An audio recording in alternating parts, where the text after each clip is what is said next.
తాకట్లో ఉన్న మీ బంగారాన్ని విడిపించి ఆ రోజు ఆన్లైన్ రేటుకి కొంటాం. Sharma gold company. మహాదేవ శ్రీమాత్రి నమః. Welcome to our channel.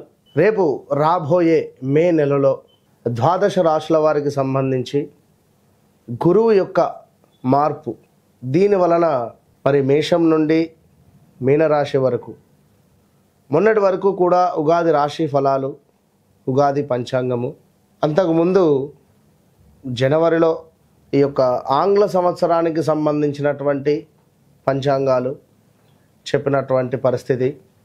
So ఇప్పుడు ఏమిటి అంటే విశేషంగా అందరూ ఎప్పుడా ఎదురు చూస్తూ ఉండేటువంటి ఈ యొక్క గురుగ్రహం మార్పు. సో ఉగాది రానే వచ్చింది. అయినప్పటికీ ఇట్టి ఉగాదిలో కొన్ని రాశుల వారికి బాగుందని చెప్పారు, కొన్ని రాశుల వారికి బాగాలేదు అని చెప్పారు. ఏవైతే బాగుంది అని చెప్పినటువంటి వారికి ఇప్పటికీ కాస్త బాగాలేని పరిస్థితి ఎదుర్కొంటూ ఉన్నారు. ఎవరైతే బాగుంది అని చెప్పన్నారో, బాగా లేదు అని అన్నారో వారికి కొంతమేర బాగుంది. సో ఓవరాల్గా చాలా అంటే చాలా పెద్ద గ్రహము గురుగ్రహము.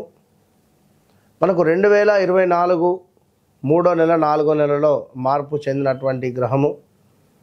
మరలా 2025లో మేలో 14వ తారీఖు రోజు తన యొక్క గమ్యాన్ని మార్చుకోబోతున్నది. మిథునంలోకి ప్రవేశం జరగబోతూ ఉన్నది. ప్రజెంట్గా ఇప్పుడు వృషభంలో ఉండేటువంటి గురుగ్రహము మిథున రాశిలోకి ప్రవేశించబోతూ ఉన్నది. ఎట్ ద సేమ్ టైం రాహుకేతువుల మార్పు కూడా ఇదే మే నెలలో జరుగుతూ ఉన్నది. సో ఒక శనైశ్చరుడు మారడము, ఒక గురుగ్రహము మారడము ఎంత అవసరమో, ఎట్ ద సేమ్ టైం రాహువు కేతువు మార్పు వలన చాలా అంటే చాలా ఎక్సలెంట్ మార్పులు రాబోతున్నవి ఈ యొక్క ద్వాదశ రాశుల్లో. అందులో ముఖ్యంగా మేషరాశి, మీనరాశి, ఎట్ ద సేమ్ టైం సింహరాశి. ఎవరికైతే బాగా లేవు అని అనుకునేటువంటి రాశులు ఉన్నాయో వారికి ఈ రాహుకేతువులు చాలా అంటే చాలా అద్భుతమైనటువంటి రిజల్ట్ని ఇవ్వబోతున్నారు. దానికంటే ముందు మరి ఈ యొక్క గురుగ్రహం మార్పు వలన ద్వాదశ రాశుల వారికి ఏ విధంగా ఉండబోతుందని తెలుసుకుందాం. ముఖ్యంగా ఒక మాట, చివరి మాట, గోచారములో గ్రహస్థితి, గ్రహచారంలో గ్రహస్థితి వేరువేరుగా ఉంటుంది. సో మీరు జన్మించినటువంటి సమయానికి ఏర్పడేటువంటిదే గ్రహస్థితి. ప్రజెంట్గా మారేటువంటి గ్రహాలు గోచారం. సో మీకంటూ ఒక డేట్ ఆఫ్ బర్త్, పుట్టిన సమయము అనేటువంటిది ఉంటుంది. దీన్ని బేస్ చేసుకొని 100% చూసుకుంటే 99% అక్యురేట్గా ఉంటుంది. మరొక మాట, జన్మనామము వేరుంటుంది, వ్యవహారిక నామము వేరుంటుంది ఇక్కడ చాలామందికి. సో ఈ రెండింటికి సంబంధించినటువంటి విషయంలో కూడా కొన్నిసార్లు ఇబ్బందులు ఎదుర్కొనేటువంటి పరిస్థితి ఉంటుంది.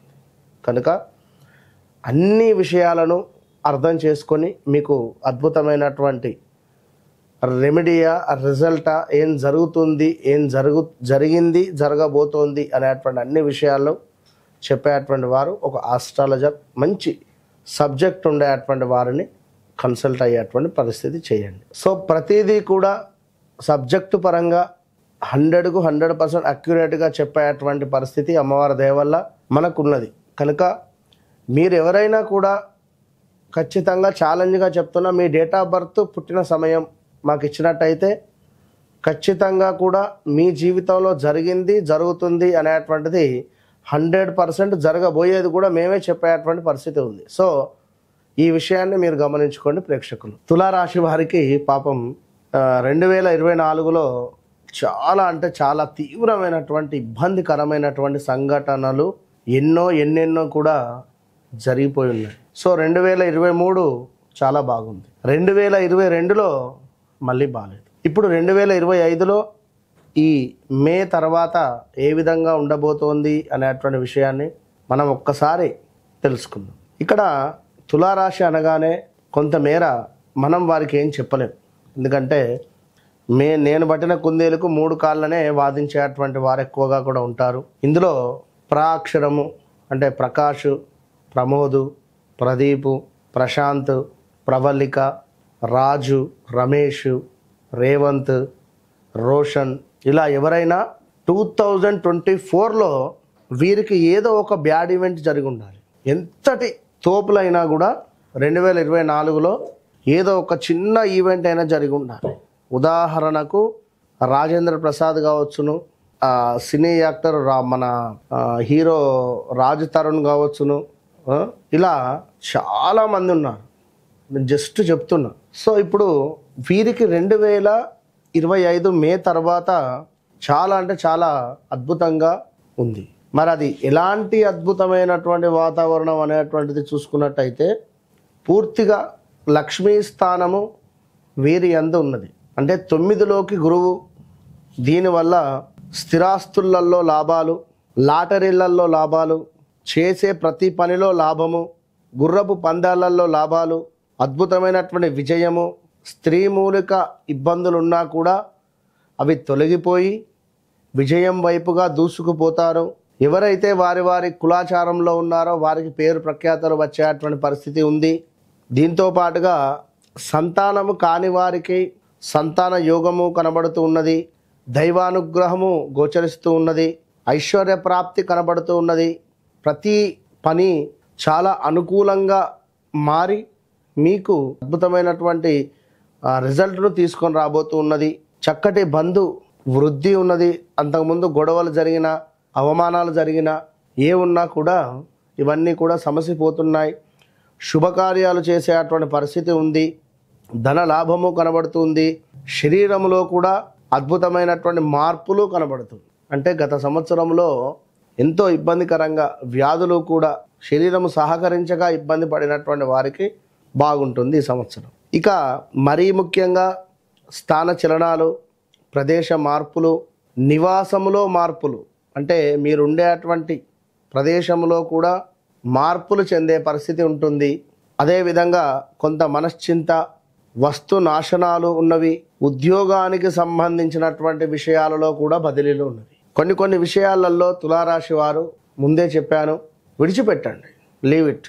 నేను పట్టిన కుందేలకు 3 కాళ్ళు అని ఎక్కువగా వాదించకుండా కొన్ని సందర్భాలలో కొంతమేర విడిచిపెట్టడం వల్ల ఖచ్చితంగా అద్భుతమైనటువంటి ఫలితం ఉంటుంది. కొన్ని చోట్ల మనము గెలవడం కంటే ఓడిపోవడం బెటర్ అనేటువంటి విషయాన్ని గమనించండి. కొన్ని చోట్ల మనము పట్టుకోవడం కంటే వదిలేయడం బెటర్. ఎందుకంటే ఈ మానసిక ప్రశాంతత కోసము ఖచ్చితంగా మీరు కొన్ని డెసిషన్స్ తీసుకుంటే మార్పు అనేటువంటిది వస్తుంది. సో శనేశ్వరుడు కూడా మీకు చాలా అనుకూలమైనటువంటి స్థానానికి వెళ్ళాడు. మరి ఇప్పుడు గురువు కూడా మీకు చాలా అంటే చాలా అనుకూలమైనటువంటి స్థానములో ఉంటున్నాడు. లక్ష్మీ స్థానాలలో 159 లక్ష్మీ స్థానాలలో మీకు గురువు యొక్క దృష్టి వల్ల విదేశీ ప్రయాణాలు కానీ, వివాహం కాని వారికి వివాహం కానీ, ఇలా అన్నీ జరగబోతూ ఉన్నాయి. సో ఓవరాల్గా గురువుల యందు భక్తి శ్రద్ధలతో ఉండండి. మీకు చదువు చెప్పినటువంటి టీచర్స్ కనబడితే వారికి నమస్కరించుకొని ఒక సన్మానం లాంటిది చేసే ప్రయత్నం చేయండి.